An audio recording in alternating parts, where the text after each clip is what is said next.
that these issues are very difficult to talk about, and however, we're having the conversation. Thank you. Wow.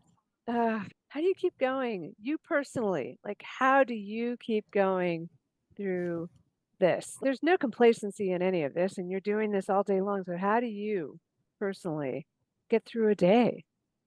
Every evening, I have something that's called a spaz hour. I'm high functioning autistic. I call it a spaz hour. So, usually around 8, 9 o'clock, I set aside an hour. I do whatever I need to do. If I need to cry about the things that I've heard that day, I cry. If I need to scream into a pillow, I do that. I will admit, I have made a blanket fort and stayed there for 30 minutes and just meditated on the quiet, whatever I need to do as a neurodivergent person for that hour. For exercise, I practice martial arts. Tai Chi, Qigong are very profound exercises to get me centered and balanced.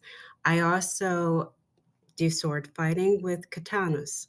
When I pick up my practice katana, I envision the anxiety and the depression and the anger, and it's a shadow in front of me, and I fight it.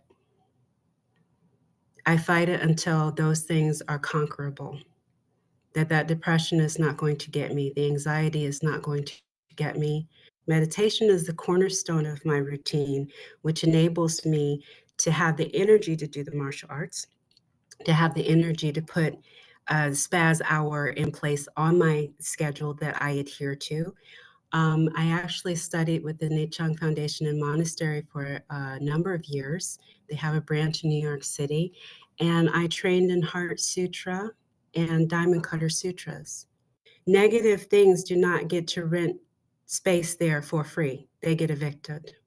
And through that meditation training, which I've also studied with a number of really profound teachers around the world, including His Holiness the Dalai Lama, I studied a week of classes with him in 2010 on meditation in the Western mind. When I sit down and I think about those lessons, how Westerners can sometimes get meditation wrong, that thinking that nothingness is all that existence is, that belief is driving us into the ground, and is one that I refuse to adhere to.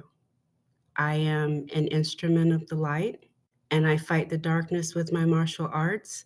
I express my trauma and my hurts and my laughter through my artwork. I write poetry, I stay creative, and pretty much I just find that kind of balance, you know? And there's one other tool that I'll say as well. I actually turn my phone off at night.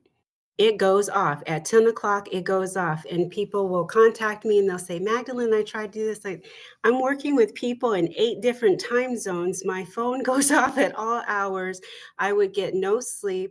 You have to, at some point, remember we did have a time in humanity when things turned off. You do not have to look at your phone at 2 a.m. It can be off. That's one of the biggest things that I do. And the last thing that I do to cope with things is I start off my day with good news. I follow the Good News Network out of the UK, and in the morning I have my coffee and I start off with a good news story about something to start my day. And I tell you, that makes a difference rather than getting up and seeing a headline about yet another mass shooting, yet another war skirmish, or any of that. I got up in the morning and I found out that someone was nice to their neighbor, or there's been a new technological advance that will help cancer patients, or some other great news that I immerse myself in for 45 minutes before I start my day. How you start your day matters. So those are some of the tools that I use for myself. Um, Yoga's in there too, but starting at 8 o'clock with that spaz hour, that's where all those self-care tools go. And I use all of them for that hour or two to keep myself balanced. And that's how I go forward. And I think all of us should have a routine like that. Self-care is mandatory. Absolutely. What is next for the 34 Gallery? What are you excited about with your next initiative? One of our UNV online personnel staff, Adamu Ibrahim, he was featured across all the United Nations volunteer platforms on their blog for his work with disability inclusion.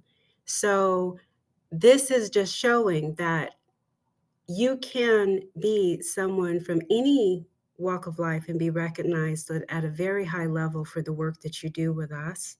That's one thing. And then after that, the United Nations Volunteer Program has given us the green light to expand our UNV staff as long as we need it. They believe in our initiative because of the feedback that they've gotten, because of hardworking professionals dedicating their time to our cause, because of the global artists who have decided to make mental health a priority. We are going to expand as much as possible to continue providing free publicity to artists. I also want to stress that the 34 Gallery does not receive any payment for promoting the artists. We feature the artists. If we have inquiries, they are referred directly to the artist for sales. We don't handle sales transactions. Our work is mental health advocacy as a mental health gallery. We are more interested in artists being able to speak for themselves and make their own livelihood without us as a gallery getting a cut of any of that. That's really, I'm an artist myself. That was one of those things with the virtual initiative that we really don't have to deal with our artists. We don't have to say, hi, you have to pay a hanging fee. Hi, you have to pay gallery dues. No, you just have to show up, participate in an open call, tell us what your story is. We will feature you. We will refer people to your work. We will provide a job reference for you. As soon as you're chosen as a 34 gallery artist, you are part of an actual gallery. We will try to promote you to the best of our ability. So with all of this enormous support that we're having, besides Hug.art and art jobs, we're looking for additional ways to expand the initiative because the arts also includes acting. It also includes writing. We are trying to create separate initiatives as well within the 34 Gallery to reach out to writers, actors, those involved with theater, stage creation, all of these different aspects of the industry that young people don't know about, because this is also career development as well. Every single creative professional with the 34 Gallery, they're teaching the youth how to be the next generation of creatives. You know, this is so important because when you look at a movie or you look at a production, you see all of these jobs listed there and no one knows exactly what those are. We want to be a place through our interludes publication where each one of those professionals can write an article about what they think about mental health and what they do as their passion. And this can inspire another young person out here to say, you know what, maybe I want to be a videographer. Maybe I'd like to be a sound mixer. Maybe I'd like to be a fine artist. Maybe I'd like to be an AI artist. Every artist who's with us, those blessings are being paid forward because the young people are reading every single thing we put out, and they're also embarking on art careers as well. So where we are next year, probably a lot bigger than where we are at the moment. So it's wonderful because in leaving an impact, it's making a difference in the entire platform. These issues are very difficult to talk about, and however, we're having the conversation.